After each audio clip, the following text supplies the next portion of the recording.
Allez, nous partons sur le terrain, si tu permets, pour joindre Mohamed Tal, ancien ministre, directeur du cabinet du président de l'UFR. Il est en direct. Bonjour, monsieur Tal, bienvenue. Oui, bonjour. Bonjour à toute l'équipe. Bonjour aux auditeurs de film. Merci de répondre à notre invitation. Basekou. Bien, les manifestations pacifiques, les marches pacifiques annoncées par les forces vives ont effectivement démarré. On sait que sur la route de Prince, par exemple, voilà, les activités sont paralysées, il y a des tensions, mais on s'interroge quand même sur l'apport de l'UFR quant à la participation effective de ce parti pour réussir cette marche pacifique et surtout du côté de votre siège, de votre bastion qui est Matam, par l'ombre d'un seul militant de l'UFR dans les rues. Qu'est-ce qui se passe exactement? Très bonne question, Basekou. Écoutez, vous savez, c'est une tradition depuis le régime d'Alpha Condé, mais fortement sur l'axe. Et à force de répression, ils ont tellement acculé la jeunesse de l'axe qu'ils n'ont pas d'autre choix que d'affronter ouvertement les militaires, les forces de défense et de sécurité. Et alors que de l'autre côté, c'est-à-dire sur l'autoroute, ils ont peut-être encore une possibilité de se réfugier quelque part. C'est ce qui, de mon point de vue, expliquerait cela. Mais il y a quand même de temps en temps des velléités où parfois on réussit quand même à bloquer quelques tronçons. Aujourd'hui, n'étant pas sur le terrain, je ne sais pas très bien la question elle est très claire, la question de Basekou, monsieur Tal. On ne sent pas du tout la présence de vos partisans. Où est l'UFR dans cet appel à manifester? Non, l'UFR est là. Ce que je dis, c'est lié, à mon avis, au degré de répression qui n'est pas tout à fait le même sur l'axe et sur l'autoroute.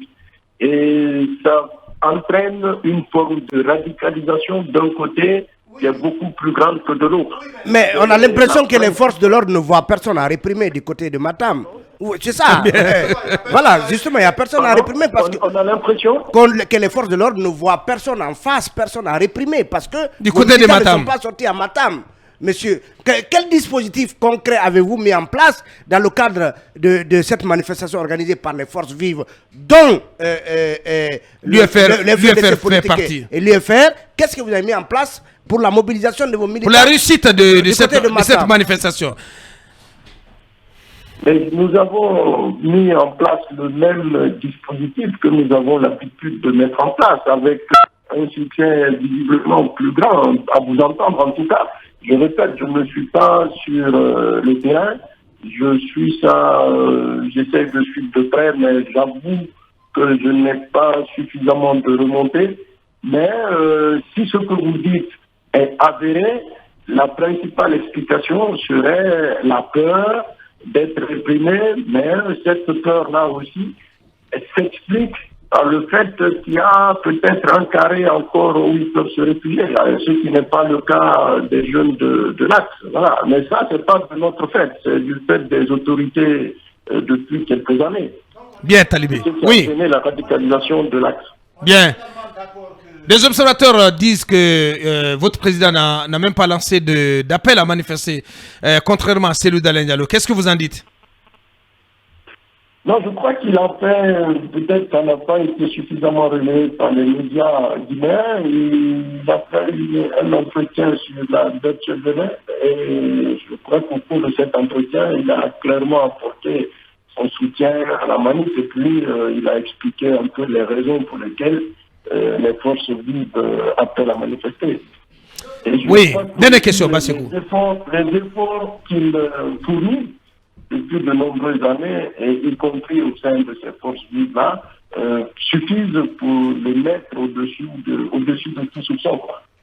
Ouais, Tal, beaucoup d'observateurs doutent de la capacité des forces vives de Guinée à faire fléchir le gouvernement par ces séries de manifestations parce qu'elles se résument qu'à une petite portion du territoire national. Finalement, que répondez-vous?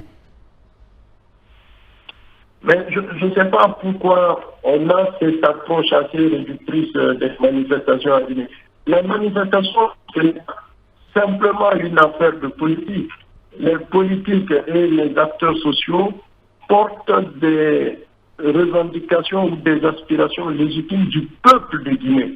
Aujourd'hui, personne d'entre nous ne peut contester le fait que notre pays est sur une mauvaise voie.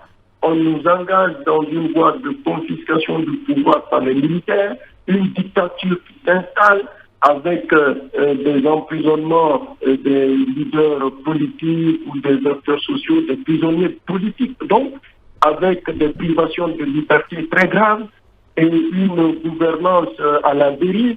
Il y a énormément de dangers qui aujourd'hui pèsent sur notre pays. Si aujourd'hui les forces vives appellent à manifester, c'est un peu une expression des citoyens. On porte les aspirations des Guinéens. Ce n'est pas politique, ce n'est pas une question d'intérêt personnel.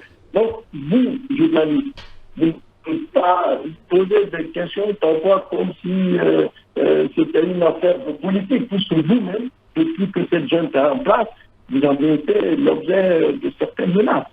Il s'agit de sauver le bateau Guinée.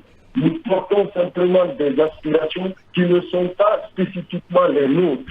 Nous voulons sortir le pays des griffes de cette jeune militaire. C'est ça l'objectif. Très bien. Ce n'est pas un jeu entre acteurs politiques et jeunes. C'est beaucoup plus important que ça. L'enjeu, c'est comment sauver la Guinée et la mettre sur la voie du développement. Bien. C'est ça l'enjeu. Très bien. Mohamed Tal de l'UFR en direct. Dernière question, Talibé.